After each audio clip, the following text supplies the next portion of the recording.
One of the big questions surrounding my research is, what are the mixing mechanisms for melange? So melange is French word for mixture. And it's just an interesting place for geology. The structural top of the Franciscan subduction complex is a host of tons of high-grade blocks, which is part of one of the biggest reasons why I'm out here. It's something I find quite interesting. What's going on, y'all? I'm Jay with Paradyme at Fresno State Geology, member of AEG. We're out here in the northwest of California, right next to Lake Sonoma. And we're actually doing some field work for my master's thesis. One interesting thing out here about the geology is that it's all metamorphic rocks, part of a subduction complex. And it's got a lot of engineering hazards, tons of landslides. There was fires out here about 4 or 5 years ago.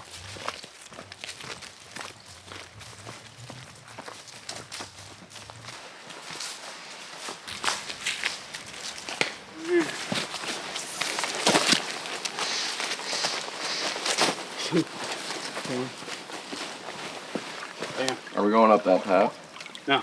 Oh, okay. We've reached basically the northern side of Skaggs.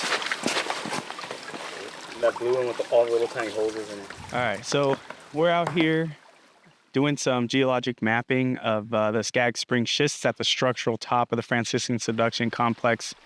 Based on geochronology, the rock is 144 to 132 million years old. It's part of the Franciscan subduction complex, meaning it's a accreted material from an oceanic subducting plate. And what makes this super interesting, this rock in particular, is that the Skaggs Spring schist is one of the first rocks to accrete to the North American plate in Northern California. So just kind of a general location of where we are. We're north of Healdsburg, which is north of Santa Rosa. Next to a town called Cloverdale. Just west of there is a lake called Lake Sonoma. It's the Warm Springs Dam. It's at the southeast edge of it. But this whole area is comprised of Franciscan subduction rocks. But this rock in particular is quite interesting because it hosts rock material from the beginning of subduction, which, it's been hypothesized to be around 165 to 180 million years is when it started. Oh. Damn. They're waterproof. So there's two different types. Inside the more like Glockvein rich one, there's more mica stuff. So that's what we're looking at here. That's why it's so shiny. But it looks like it's interleaved. Like some of it has micaceous stuff, some of it doesn't. So Yeah. looking at it, the matrix is going to be closer to this stuff than it would be to the other stuff. The Glockvein is going to be like higher. It's a higher grade in a sense. It's just cooler temperature. Okay. So we might have different facies within the Skaggs itself. So I'm trying to put that in my eye. But what's kind of confusing about it, the thing that's a telltale sign is the quartz. Because the other one doesn't really have that much quartz. It's too easy right here. Too easy. And so one of the big questions surrounding my research is, what are the mixing mechanisms for melange? So melange is French word for mixture. We have these blocks or rocks that are contained in a finer grained matrix, which is the matrix is the Skaggs Spring schist, but we have these blocks in it that are high-grade blocks, which means, these rocks don't really belong there. They're higher temperature, they're higher pressure forming conditions. And one of the big questions and debates in geology that's been around for a while, going back, Greenlee started in 1919, identifying these rock units is, how did they get mixed in? So it could be a tectonic model where the rocks are mixed in a washer machine type style where tectonics are kind of creating this convection where we're mixing blocks in. Some blocks that are from structurally higher. There's been experiments run called the clay box experiments where we squeeze clay into a 90-degree angle and see what happens. And we see this, what they call return flow. It's one of the big ideas for why maybe tectonic means create melanges. However, my advisor, along with a couple other people, John Platt, there's various researchers that have proposed the idea that it's through sedimentary means, where we have accretion, where the oceanic plate accretes material to the upper plate. That material gets exhumed, eroded, and shed back into the trench, resubducted and accreted as this, what they call a listostrome or a listostromal horizon. Listostrom just means a submarine landslide. So we have this landslide of material that goes back into the trench that's got, all these higher grade materials, what we call exotic blocks.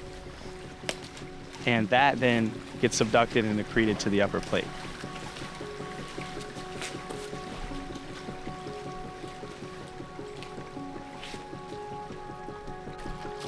So one of the ways, there's a lot of ways we're going to target mixing mechanisms for melanges is we're looking for features of tectonic mixture versus sedimentary mixture. So I won't get into the super details, but there are differences between the two that we're trying to highlight through microscope analysis, what we call petrography. And so we take samples from out here, we break about, the sizes can vary, but we take those back, cut them, put them on microscope slide and take a look, and we can kind of identify certain features about the rock. But one of the things we're hoping to get to today is down here at this creek behind me, there's, water's currently cutting rock. So up here on the top, because this rock, it's a melange, it's kind of weak. As you look around, you can see the rock's orange, it's weathered out here. We can't get a good reading on things up here.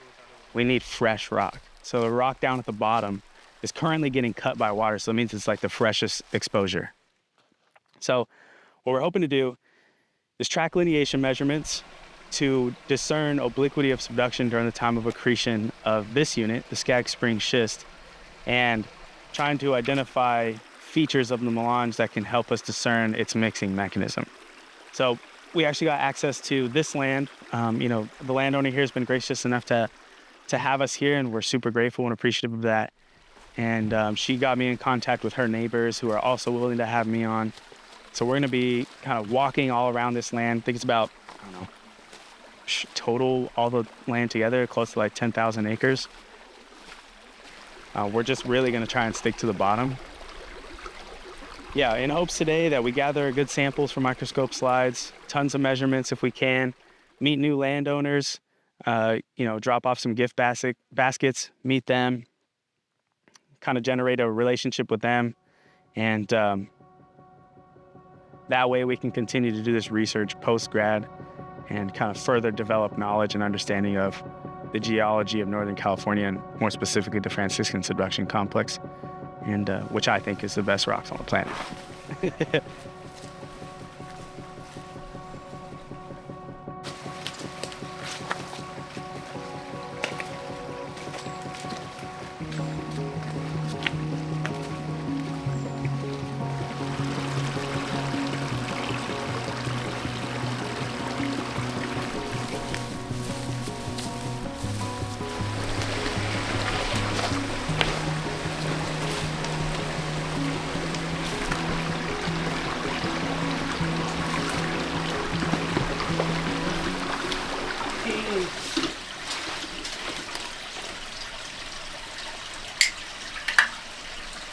A little less fun.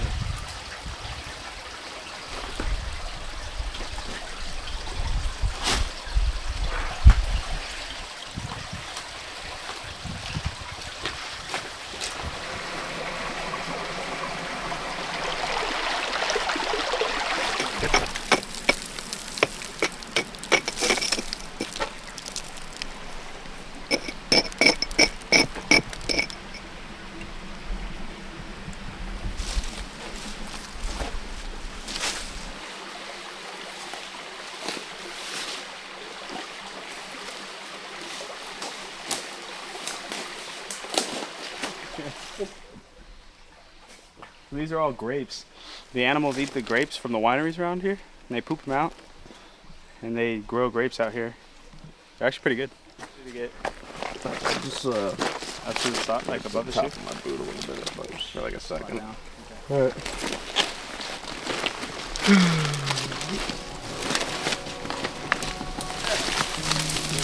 You going through first, like trying to make it a little more, man.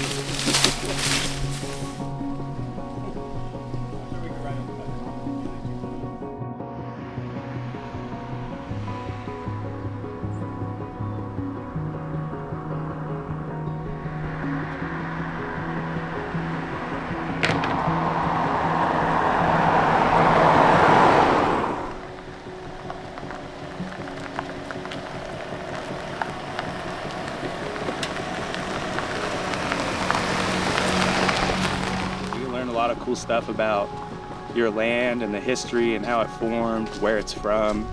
So many different things that you didn't know about your land at the time. So I'm super grateful and super excited to like share that with landowners of the area. And I'm super excited that they're interested in what we're researching out here. So kind of what we're doing right now, it's gonna be a measurements type of day. And we'll go down low and try and find blocks in Melange. I'm just trying to basically just get a whole bunch of ammunition for lineation measurements. And, you know, the plan is when research is done or thesis is presented and I get the degree, presenting a like piece of artwork to each of the landowners to be like, you know, hey, out of gratitude, here's like a nice framed map, maybe some like microscoped in section slides, thank you letter, and make it look real nice for them. I'm super excited for that and extremely grateful to the landowners in the area. I'm gonna head out here shortly and super excited about what we're gonna find today. We'll go as far as we can get to the side of the map and then we'll go up the road and try and find it up there. Okay. Because if not, then I'll just move this. This will all be skags, which is good for me anyway. So,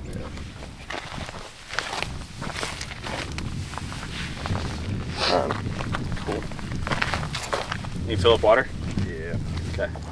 How are you on water, Doug? Okay.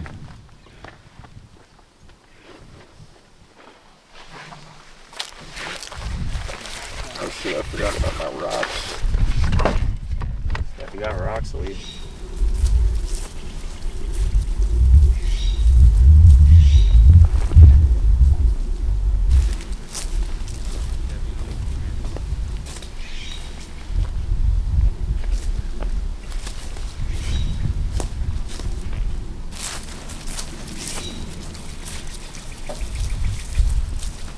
So today, this early part of the day, what we were doing is we're trying to find a contact between the Skaggs Spring schist and the metavolcanic unit that's structurally beneath it. A contact is where one type of rock meets another type of rock. So the whole purpose of that was just to kind of clarify some sections on the map. We're gonna go down further and continue to take measurements further northwest.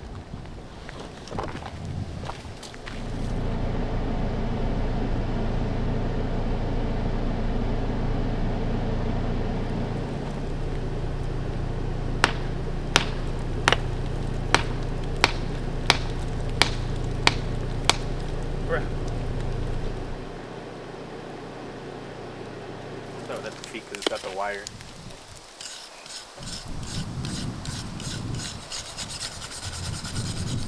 Pebble. See that fish shape here? That line? Yeah. Okay, so that's mineral or...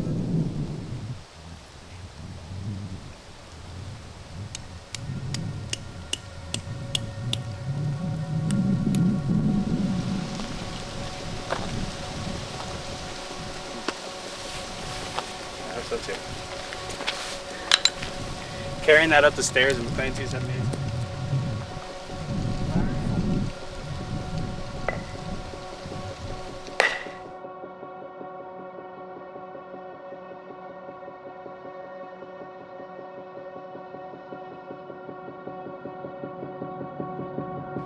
Here's my thoughts. We're all a nerd about something and we all think it's important for some reason. I'm a nerd about geology, various other things, Naruto, Jujutsu Kaisen, all these different things we're nerds about. We all think it's important in its own way. So for geology, why I think it's important. For me, I'm super enamored and passionate about California geology. What's so impressive about California geology is that there's very few places like it in the world. People come from all over the world to understand and get a better look at geologic processes that are happening on a global scale. So for this particular area and why it's so interesting, the Northwest of California is made up of a subduction complex.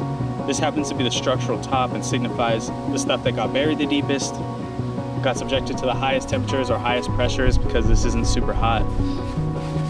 And by understanding this, we can understand the processes of subduction and the conditions that are necessary to understand what created California's north coast.